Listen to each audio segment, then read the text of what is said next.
Hey everyone, Andy from the Paparazzi channel. Today I'm going to be cutting up a rock that I got from Jason from the Flower Gold Wizard channel on YouTube. He likes to prospect for gold in local streams, creeks, all across Wisconsin and Michigan. One of the areas that he likes to go to is Lake Superior in Upper Michigan. So he found a rock and he wanted me to cut it up and see what it looked like inside. It's a pretty interesting rock. I've never seen anything rock hunting myself like it. Let me show you what it looks like. So here's the rock. As you can see, it's kind of like a conglomerate.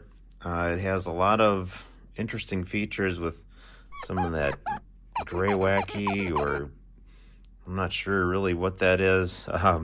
You know, we also have a lot of that crystal area that flashes. You can see when I'm moving that rock around where you get those little areas that will kind of flash almost like feldspar. When you put a flashlight to it, it does light up a little bit. It is a little translucent. So I'm assuming once I give this a cut that the inside is going to look almost identical to what we're seeing here. But I am very interested in seeing what it looks like, and we'll do that right now. So today we're going to be cutting up this rock with a Highland Park lapidary slab saw. This thing is a beast. If you ever get a chance to own a slab saw, I definitely recommend Highland Park. They do a great job, have great customer service, and you won't be disappointed. So I'm going to get this fitted in here and we'll see what it looks like.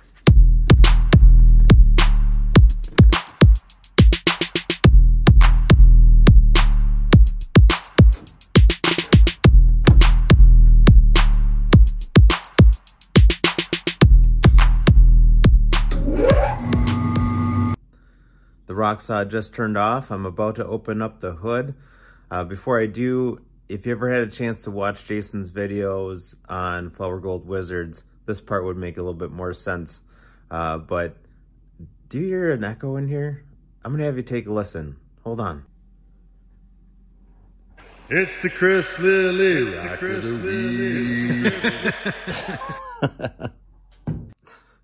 So when Jason handed off the rock to me to have cut, he mentioned that if it's cool rock, that he'd actually mail half of it to Chris Lilly. If you're not familiar with Chris Lilly, on his channel, it's this gentleman in Canada. When Jason is prospecting a local creek or shores of Lake Superior, if he finds a cool rock, he'll either give it a good toss or he'll actually send it off to him as just a gift. So let's see what half this rock is going to look like. 5, 4, 3, 2, 1.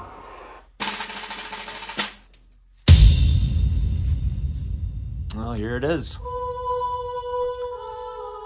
Pretty interesting.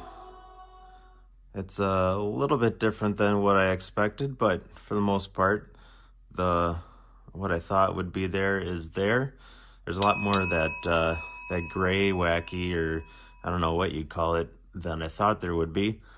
One thing that, you know, the smell of sulfur is really strong with cutting this rock. I'm not sure what that means as far as what kind of rock this is, but pretty cool.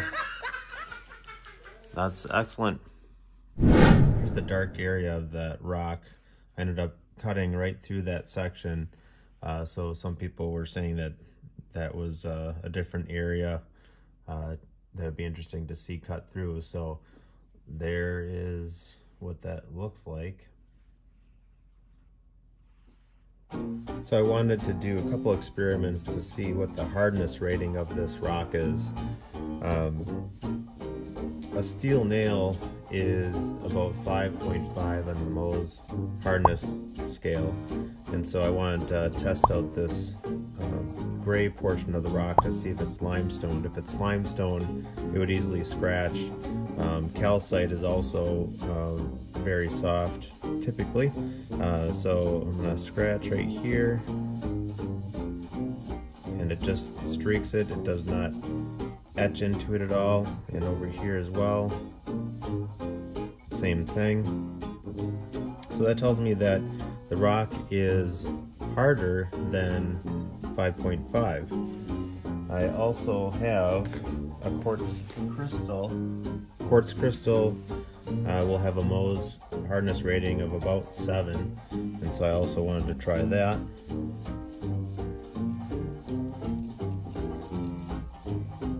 And that does scratch the rock. Try that over here as well. Also scratches that. So it is softer than 7, which I'm assuming that this quartz crystal is 7. So moving on to the next experiment. So to help identify the gray portion of this rock, I'm curious if it's limestone. If it is limestone, there's a good chance that it'll fizz up a little bit if I put an acidic solution on it, which I'm going to use just distilled white vinegar, which is 5% acidity. So let's do that right now.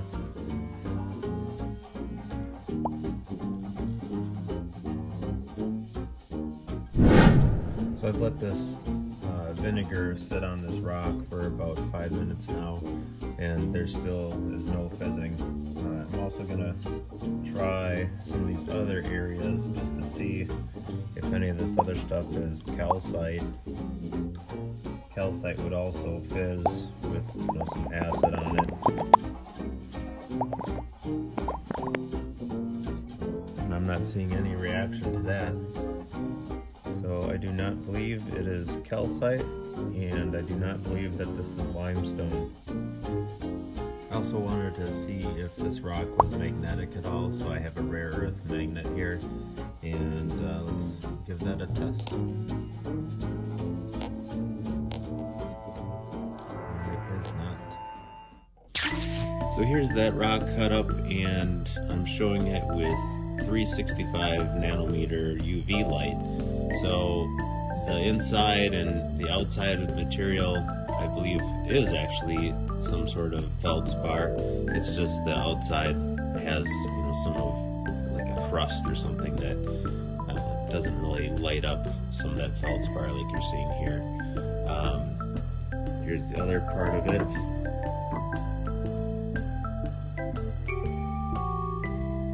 Now this is the same light that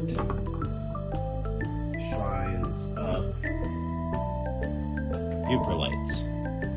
So this is the fluorescent sodalite that everybody sees when you put that UV light on that rock. I do have some other spectrums. So this is that same rock lit under 310 nanometers. This is considered a midwave UV light, and also shows some of that feldspar. And then we've got one more spectrum that I'll show you here. So this UV light is considered to be a shortwave. It's 255 nanometers. Let's see what that looks like. Very cool. And if you're ever curious, here's what the same light that was lit up before looks like under shortwave. Let's see if this rock polishes up.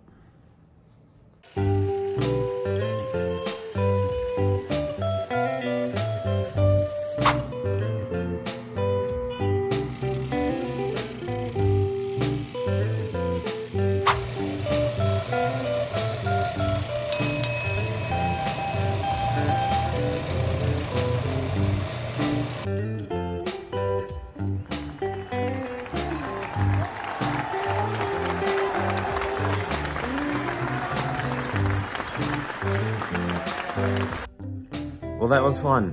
Thanks for hanging out and cutting a rock with me. It was pretty fun getting a rock from Jason that he wanted me to cut up, so I was glad to do it. And I'll mail him that other half, and we'll see what he ends up doing with it with Chris Lilly, or just giving it a good toss. Till next time, thanks for watching. Take care.